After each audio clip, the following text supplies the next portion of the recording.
मला आज इथे बोलावलं त्याबद्दल मी उद्धव साहेबांचे आणि संपूर्ण शिवसेनेचे आभार मानतो।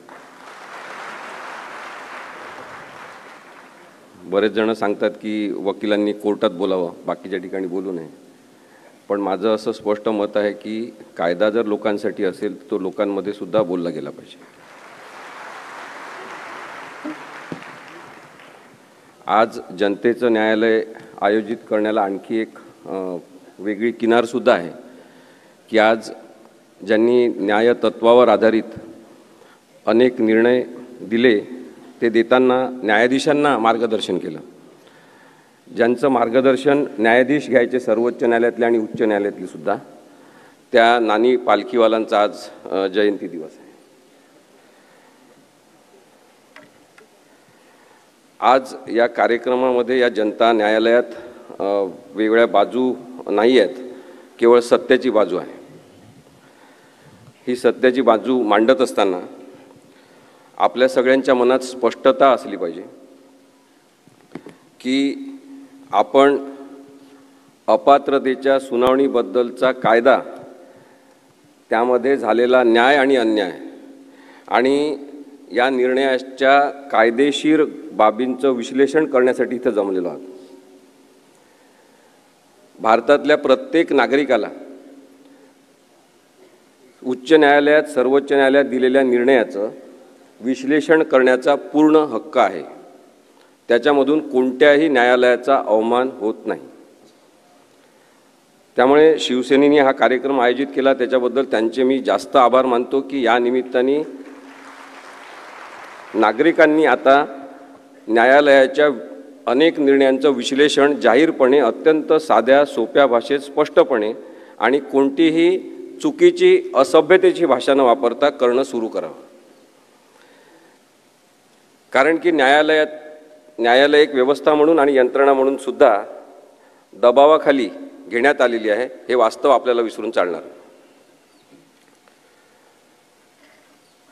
पक्षांतर कसं करायचं याबद्दलची एक बेकायदेशीर बाराखडी प्रस्थापित करणारा निर्णय म्हणून राहुल नार्वेकर यांनी दिलेल्या निर्णयाकडे आपल्याला बघायला पाहिजे। राहुल नार्वेकर यांच्याबद्दल व्यक्ती म्हणून आपल्याला काही बोलायचं नाही, कोणत्या न्यायालयातले न्यायाधीश असतील त्यांच्याबद्दल आपल्याला व्यक्ती म्हणून बोलायचं नाही, पण ही जी कायदेविरोधी प्रवृत्ती तयार होत आहे त्याच्याबद्दल या जनतेच्या न्यायालयात बोललं गेलं पाहिजे। 10 जानेवारी 2024चा निर्णय हा लक्षात घेणं, याचं विश्लेषण करणं आणि आणखी आपल्याला सायंटिफिक भाषेत बोलायचं असेल तर चिरफाड या निर्णयाची करणं हे खूप जास्त आवश्यक आहे। कारण की याच्यातून आपल्याला लोकशाही कशी मारली जाते हे सुद्धा दिसू शकणार आहे। बरेचदा अशा प्रकरणांमध्ये म्हणजे 10व परिशिष्ट किंवा भारतीय संविधानासंदर्भातले जेव्हा प्रकरण असतात तेव्हा लोक माझ्यासारख्या वकिलांना अनेकदा म्हणतात की तुम्ही वकील आहे, तुम्ही राजकारणाबद्दल बोलू नका, तुम्हाला बोलायचं असेल ते कोर्टात बोला। आणि म्हणून त्याचं उत्तर आधी आपल्या सगळ्यांना दिलं पाहिजे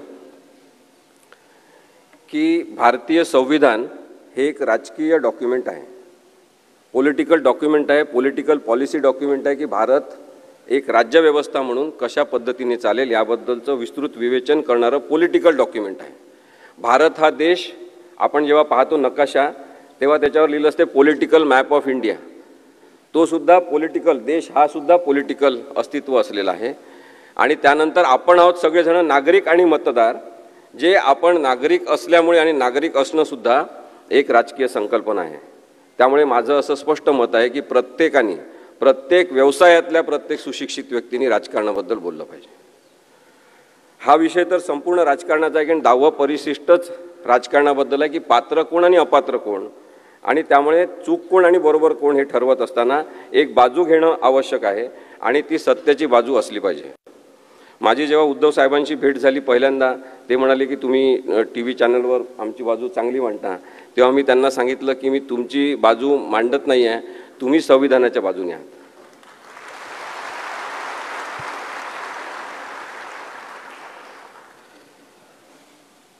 पक्षांतर बंदी कायदा हे नाव आहे 10व्या परिशिष्टाचं.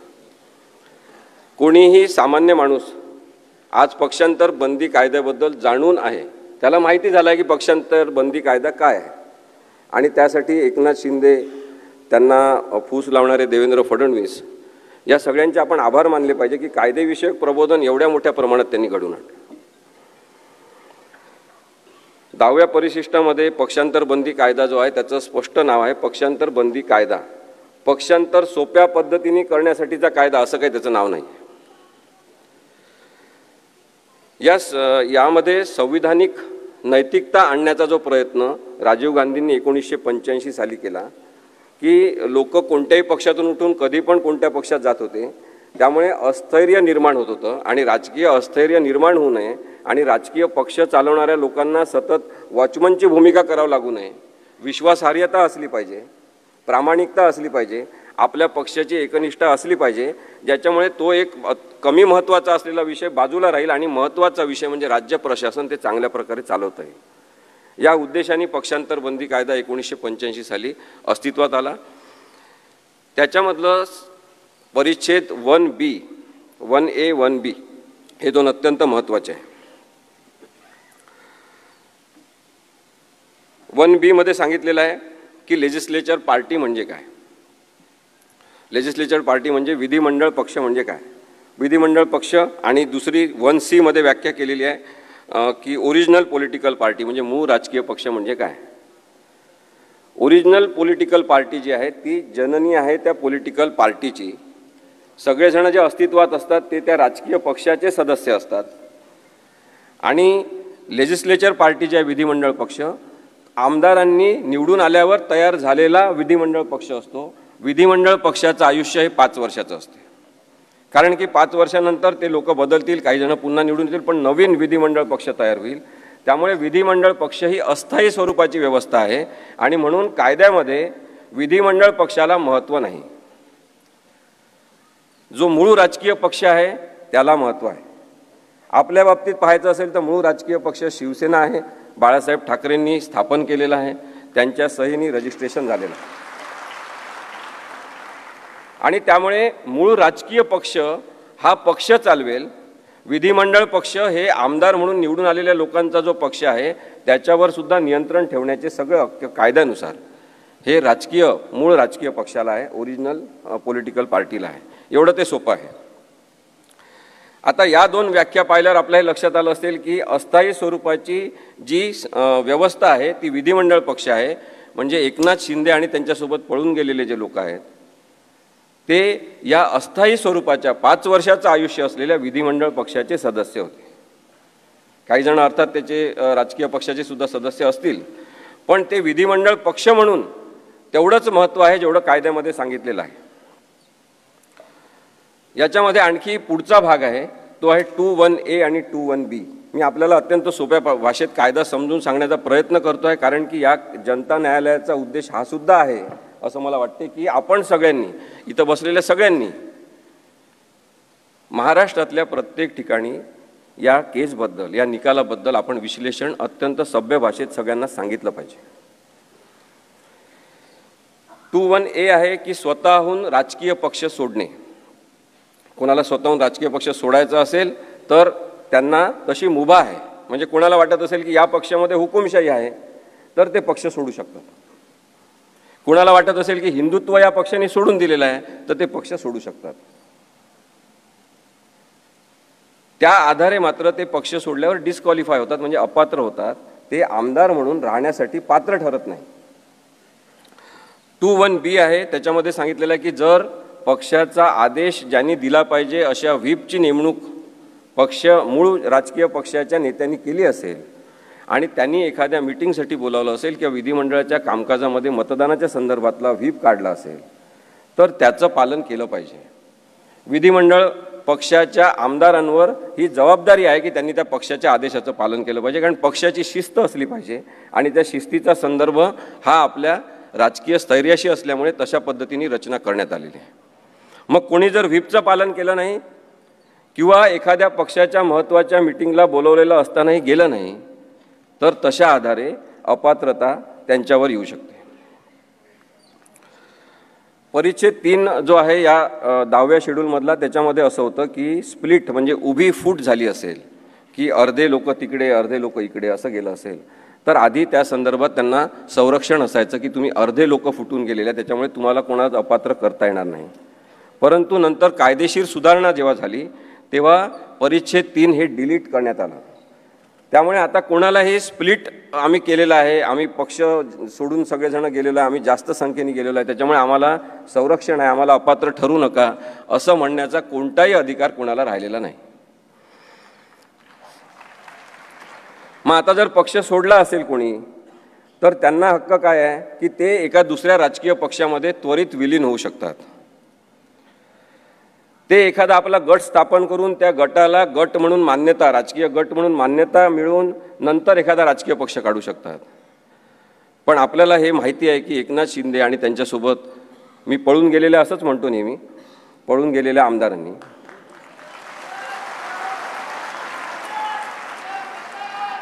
कधीही पक्षामध्ये कोणत्या ते विलीन झालेले नाही आणि नाही त्यांनी कोणता गट स्थापन केला. ते सतत हेच सांगत राहिले. आता पण हेच सांगतात की आम्ही शिवसेनेतच आहोत, आमची शिवसेना आहे, आणि त्यामुळे ते अपात्र ठरतात. ही राहुल नार्वेकर यांनी निर्णय देण्याच्या पूर्वीची सगळी परिस्थिती. त्यांनी मर्जर केलं नाही आपल्याला माहिती आहे. दुसरी गोष्ट, 2/3 लोक जर बाहेर गेले तर त्यांना संरक्षण मिळू शकते, त्यांनी गट स्थापन केला तर किंवा विलिनीकरण केलं तर. परंतु एकनाथ शिंदेसह गेलेले सगळेजण हे 2/3 संख्येने गेले का, हा प्रश्न महत्त्वाचा आपण विचारला पाहिजे. आणि त्या प्रश्नाचं उत्तर असं आहे की 2/3 संख्येने ते गेले नाही. ते पहिले 16 जण गेले. त्यांनी तिथे अनेकांना आमंत्रित केलं, आमिष दाखवले, दबाव टाकला, त्यांचे फाईल तयार होते, त्यांना भीती दाखवली. आणि काही जण सुरतला जाऊन त्यांना मिळाले, काही जण गुवाहाटीला जाऊन मिळाले, आणि तसं करून ते मुंबईला आले. आणि मुंबईमध्ये पण काही जण खूप जास्त वल्गना करणारे जे शिवसेनेसोबत होते ते सुद्धा जाऊन त्यांना मिळाले. अशा प्रकारे ते 38 ते 40 जण झाले. हे सगळेजण 2/3 मेजॉरिटीनी बाहेर पडले नाही, त्यामुळे त्यांना कोणतंही कायद्याचं संरक्षण नाही, ते अपात्र आहेत.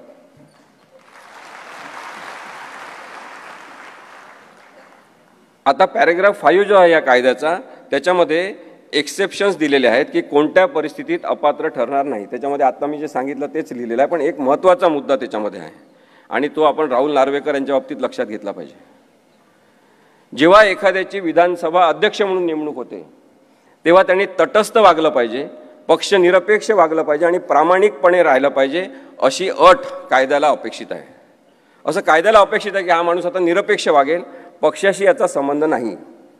आणि म्हणून याच्यामध्ये एक तरतूद आहे की विधानसभा अध्यक्षपद आपल्याला मिळाल्यानंतर साधारणतः नैतिक प्रामाणिकता याची जाणीव ठेवून त्या माणसाचा राजीनामा द्यायचा. आणि राजीनामा दिला तरी तो अपात्र ठरत नाही, त्याला संरक्षण आहे कायद्यानुसार. आणि ज्यावेळेस तो माणूस विधानसभा अध्यक्ष राहणार नाही तेव्हा परत तो त्या पक्षामध्ये जाऊ शकतो, तो पात्रच राहील, त्याला अपात्र ठरवण्यात येणार नाही. राहुल नार्वेकर यांनी राजीनामा दिला नव्हता, आपल्याला माहिती आहे.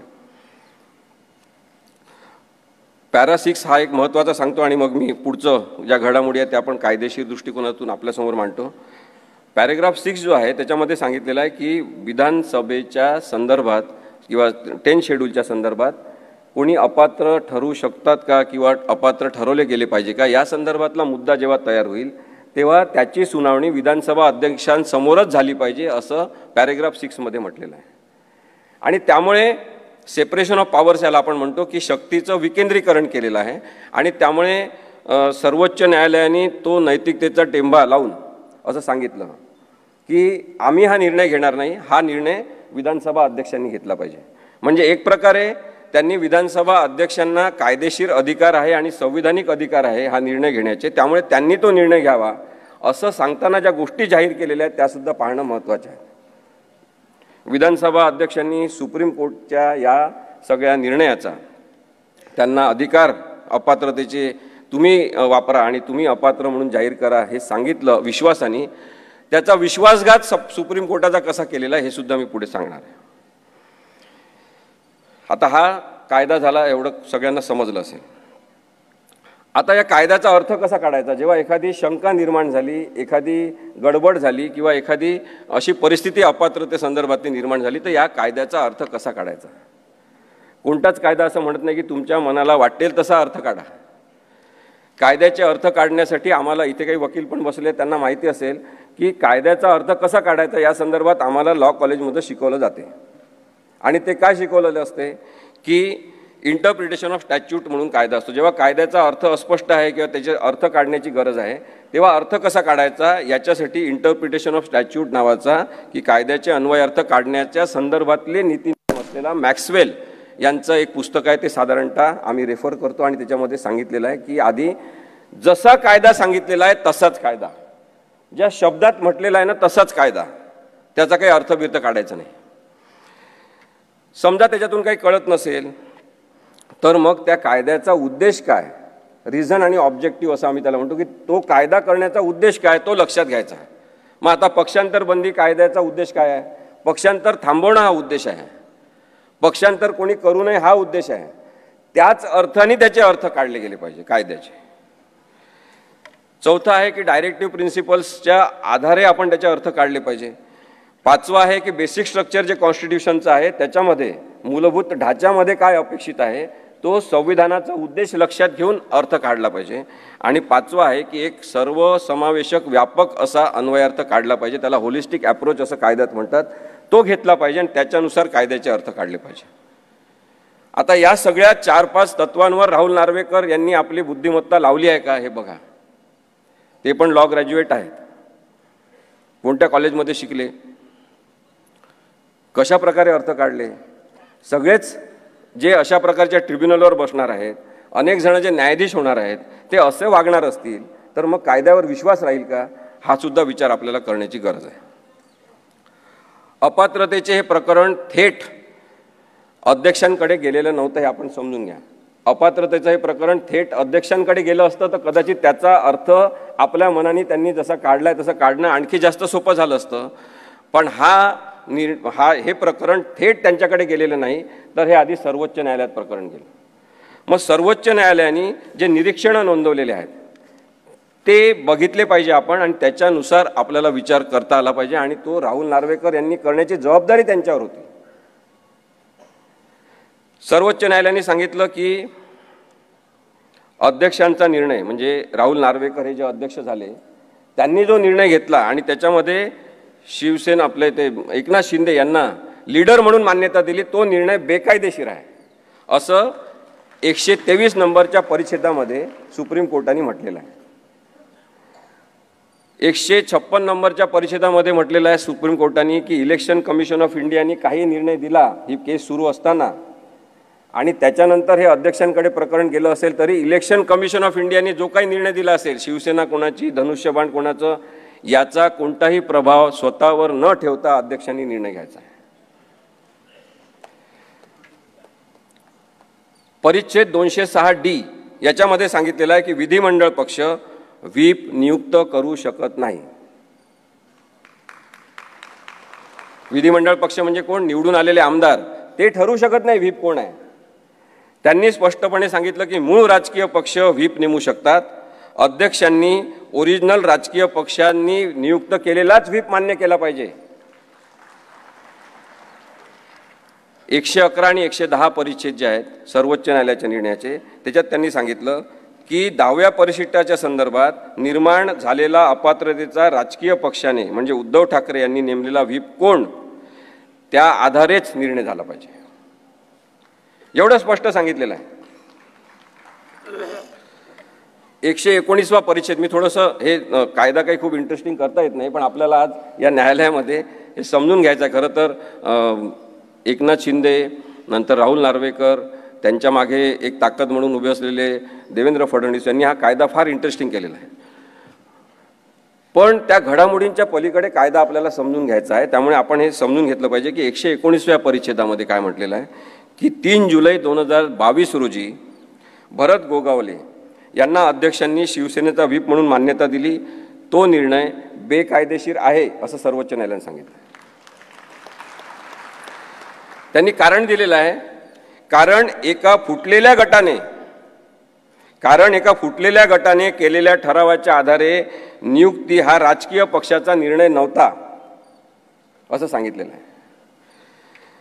122वा परिच्छेद आहे, त्याच्यात त्यांनी म्हटलं आहे की अजय चौधरी यांना राजकीय पक्षाने लीडर म्हणून मान्यता दिली. याबाबत 21 जून 2022 रोजी उपाध्यक्ष जे होते कार्यरत त्यांना शंका घेण्याचं काहीच कारण नव्हतं, कारण की उद्धवसाहेब ठाकरे यांच्याच सहीने एकनाथ शिंदे यांची सुद्धा नेमणूक झालेली होती.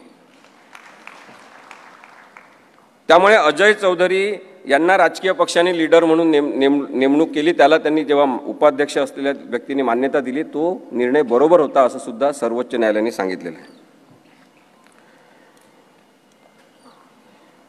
आता त्या 123व्या पॅरेग्राफमध्ये आणखी एक म्हटलेलं आहे महत्त्वाचं, ज्याचं यांनी खूप भांडवल केलं या निर्णयामध्ये. तो भाग आहे की 22 जून 2022 रोजी एका गटाने केलेली नियुक्ती व ती मूळ राजकीय पक्षाची इच्छा नव्हती. अध्यक्ष राहुल नार्वेकर यांचा एकनाथ शिंदे यांना गटनेता म्हणून मान्यता देण्याचा निर्णय बेकायदेशीर आहे. याच्यामध्ये त्यांनी हा शब्द वापरलेला आहे की एका गटाने केलेली नियुक्ती राजकीय पक्षाची इच्छा नव्हती. राजकीय पक्ष म्हणजे रजिस्टर्ड असलेला उद्धव बाळासाहेब ठाकरे यांच्या सहीचा पक्ष. त्यांची ती पॉलिटिकल विल नव्हती, त्यांचं ते काही इच्छा नव्हती आणि तशा वेळेस त्या व्यक्तीला आपण मान्यता देऊ शकत नाही असं कारण सुद्धा, त्याला रिझनिंग असं म्हणतात, असं कारण सुद्धा सर्वोच्च न्यायालयाने दिलेलं आहे.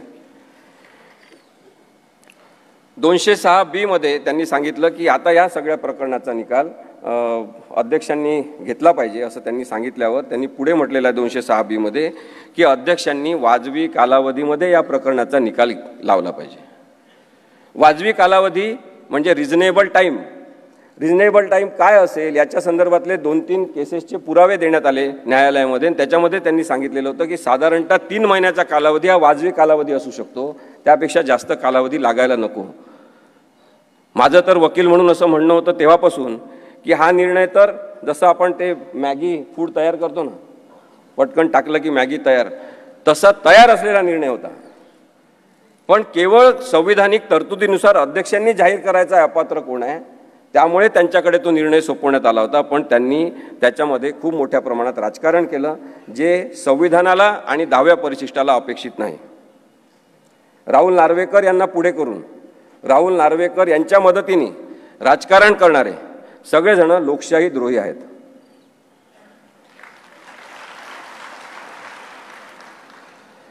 अध्यक्षांनी मूळ राजकीय पक्षाने नियुक्त केलेला व्हीप मान्य करावा व पार्टीची घटना काय या संदर्भात निर्णय घ्यावा असं त्यांना सूचित करण्यात आलं होतं.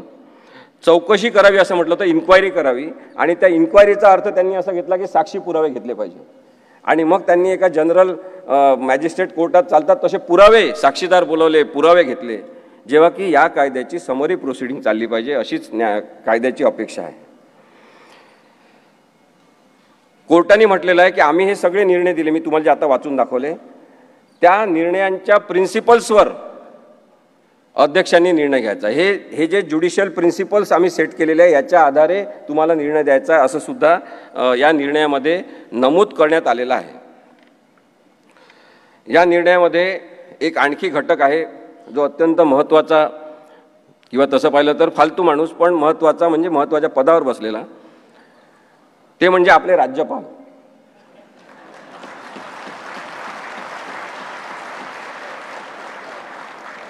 न्यायालयाने दुःख व्यक्त केलं आपल्या सगळ्यांतर्फे, सगळ्या भारतीय नागरिकांचं दुःख व्यक्त केलं आणि सांगितलं की घटनात्मक पद असलेल्या राज्यपाल पदावर बसलेल्या एखाद्या माणसाने लोकशाही मार्गाने स्थापन झालेलं सरकार उलथवून टाकण्यामध्ये सहभाग घेणे अत्यंत दुःखद आहे.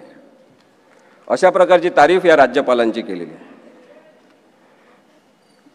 राज्यपालांची भूमिका या संदर्भात पूर्ण संशयास्पद राहिलेली आहे, त्याबद्दल आपण आता जास्त न बोलता पुढची जी टेस्ट त्यांनी सांगितली होती ती मी आपल्याला सांगतो.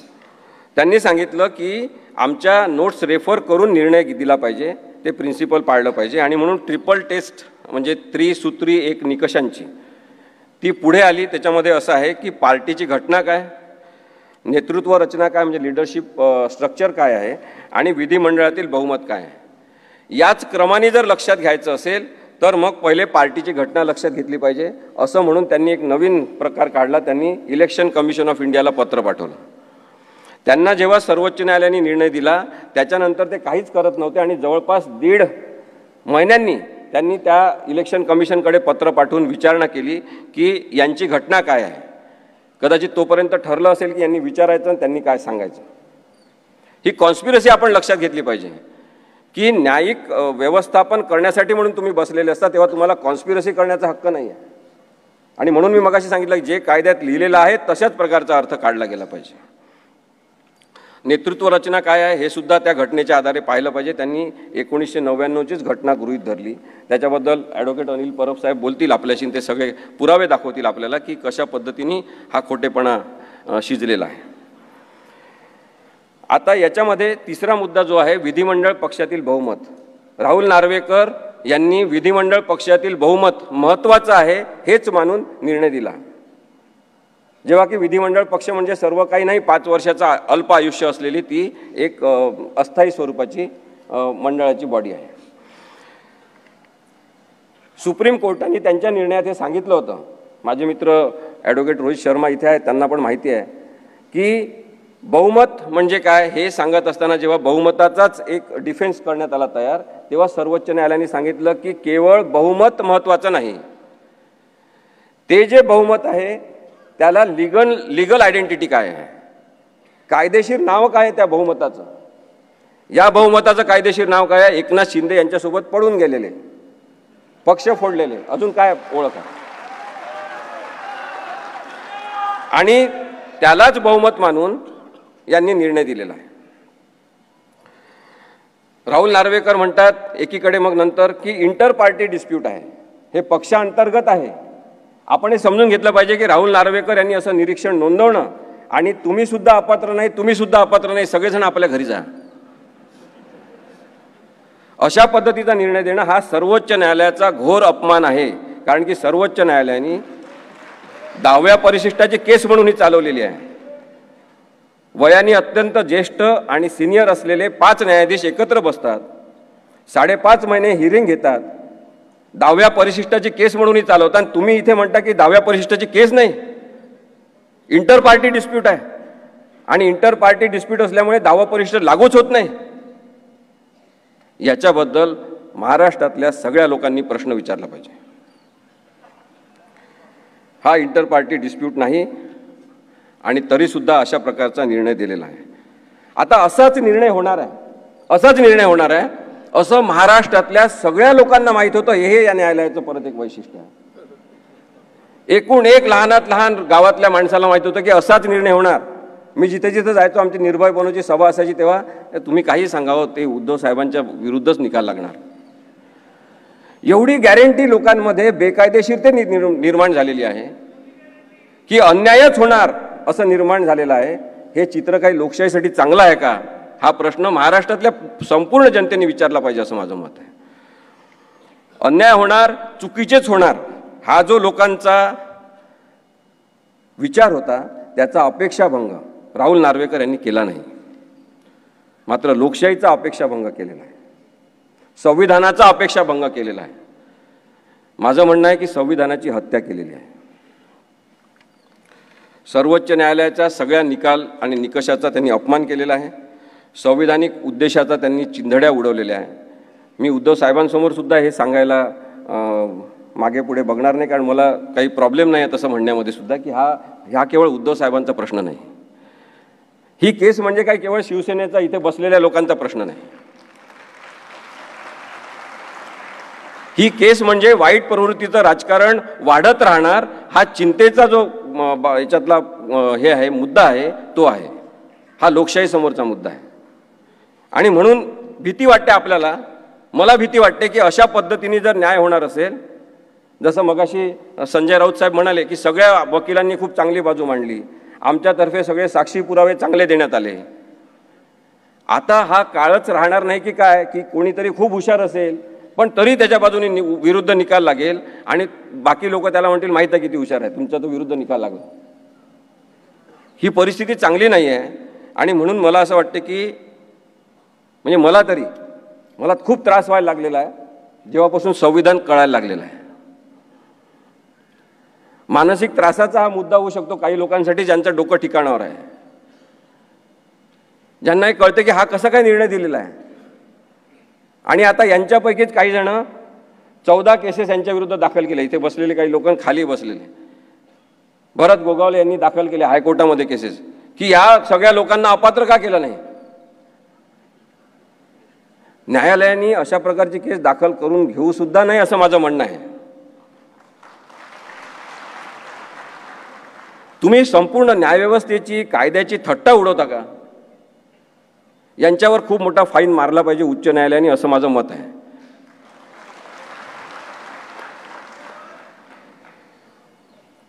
एक शेवटचं सांगतो आणि थांबतो.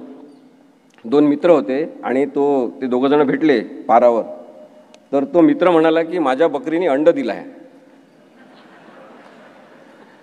तो म्हणाला रे बकरी कुठे अंड देत असते का. नाही माझ्या बकरीने दिलाय अंड. तर तो खूप भांडायला लागला. तेव्हा तो म्हणाला चल मी दाखव तुला. चल म्हणे दाखव बकरीने कसं अंड दिलं. घरी गेले ते त्याच्या. तर त्यांनी त्याच्या कोंबडीचंच नाव बकरी ठेवलं.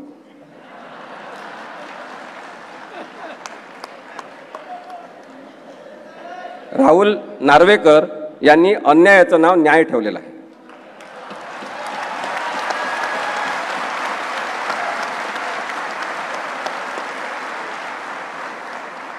दुसरीकडे खूप मोठा भ्रष्टाचार न्यायव्यवस्थेत वाढत आहे. याच्याबद्दलची चिंता मी नक्की व्यक्त करीन. मी जस्टिस चंद्रशेखर धर्माधिकारी जिवंत असताना त्यांच्यासोबत काम करत होतो. ते नेहमी सांगायचे की आता कायद्याचं राज्य काही राहिलं नाही, काय द्यायचं राज्य राहिलेलं आहे. आणि असं जर चित्र असेल तर हे लोकशाहीसाठी काही चांगलं नाही. त्यामुळे आपण शिवसेनेच्या सगळ्या इथे जमलेल्या पदाधिकाऱ्यांना आणि हे ऐकत असलेल्या सगळ्या महाराष्ट्रातल्या लोकांना मला सांगायचं आहे की लोकशाहीवर प्रेम करणं आपण या केसच्या निमित्ताने शिकलं पाहिजे. धन्यवाद.